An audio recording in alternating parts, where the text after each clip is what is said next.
Shalom, perkenalkan nama saya Windy Kristalina Tresyagara. Saya dari kelas 12 IPA SKS. Pembacaan untuk tentang demokrasi terpimpin saya ambil dalam Roma 13 ayat 1 sampai 7. Roma 13 ayat 1 sampai 7 dengan judul kepatuhan kepada pemerintah. Tiap-tiap orang harus takluk kepada pemerintah yang di atasnya, sebab tidak ada pemerintah yang tidak berasal dari Allah. Dan pemerintah yang ada ditetapkan oleh Allah. Sebab itu barang siapa melawan pemerintah, ia melawan ketetapan Allah, dan siapa yang melakukannya akan mendatangkan hukuman atas dirinya. Sebab jika orang berbuat baik, ia tidak usah takut kepada pemerintah. Hanya jika ia berbuat jahat, maukah kamu hidup tanpa takut terhadap pemerintah? Perbuatlah apa yang baik dan kamu akan beroleh pujian daripadanya. Karena pemerintah adalah hamba Allah untuk kebaikanmu. Tetapi jika engkau berbuat jahat, takutlah akan dia, karena tidak percuma pemerintah menyandang pedang. Pemerintah adalah hamba Allah untuk membalaskan murka Allah atas mereka yang berbuat jahat. Sebab itu perlu kita menaklukkan diri, bukan saja oleh karena kemurkaan Allah, tetapi juga oleh karena suara hati kita. Itu juga sebabnya maka kamu membayar pajak, karena mereka yang mengurus hal itu adalah pelayan-pelayan Allah. Bayarlah kepada semua orang apa yang harus kamu bayar: pajak kepada orang yang berhak menerima pajak, cukai kepada orang yang berhak menerima cukai, rasa takut kepada orang yang berhak menerima rasa takut, dan hormat kepada orang yang berhak menerima hormat.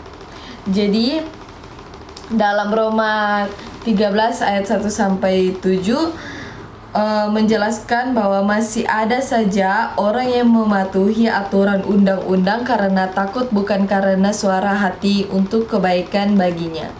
Contohnya, ada yang memakai helm hanya karena takut terkena tilang, bukan karena suara hati untuk kebaikan sendiri. Ketika seseorang mengalami kecelakaan dan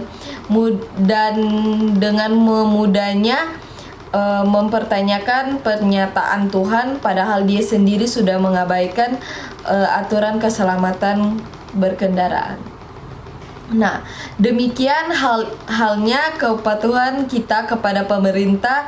Kita takluk pada pemerintah bukan karena kita takut, tetapi karena kita percaya bahwa pemerintah adalah hamba Allah untuk kebaikan kita.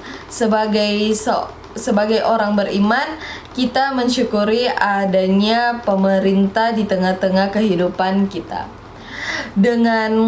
Dengan adanya pemerintah, maka ada ketertiban yang tercipta dalam kehidupan bermasyarakat.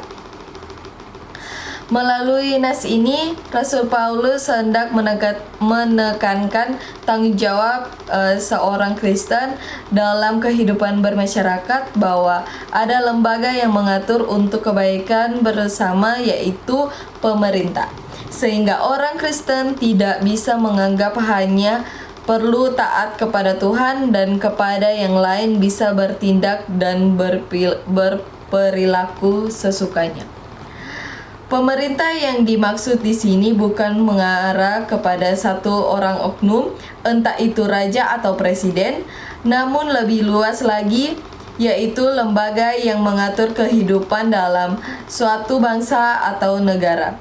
Di setiap daerah di mana orang Kristen itu berada, maka di situ ada pula pemerintah yang membuat aturan sesuai dengan karakter dan budaya negara tersebut. Kepada pemerintah orang Kristen harus takluk. Kata takluk yang dimaksud bukan karena tunduk dan takut, namun takluk yang dimaksud adalah wujud dari ketulusan kasih kita kepada sesama manusia. Sebab pemerintah bekerja untuk menjaga ketertiban, kedamaian, dan juga kemakmuran setiap orang dalam suatu bangsa atau negara. Kita percaya bahwa pemerintah berasal dari Allah dan ditetapkan oleh Allah menjadi hambanya untuk kebaikan hidup kita. Takluk kepada pemerintah tidak bisa kita samakan dengan taatan kepada Tuhan, sebab Tuhanlah yang menetapkan dan juga yang berkuasa atas pemerintah-pemerintah yang ada dalam dunia ini. Melalui pemerintah yang ditetapkan oleh Tuhan, kita mendapatkan kebaikan dalam hidup kita. Tuhan juga menetapkan pemerintah bekerja dengan menyandang pedang untuk menegakkan keadilan. Bagi yang berbuat jahat, tentulah dia akan takut. Namun, bagi orang yang berbuat bagi pemerintah menjadi kebaikan bagi dirinya. Tanggung jawab kita sebagai warga negara adalah tetap mendoakan pemerintah untuk tetap menjalankan panggilannya sebagai hamba Allah untuk kebaikan kita, dan kita mau taat kepada aturan yang ditetapkan pemerintah dengan berkontribusi untuk kebaikan pemerintah, bukan dengan melawan aturan yang sudah ada. Sampai pada dalam nama Tuhan Yesus, amin.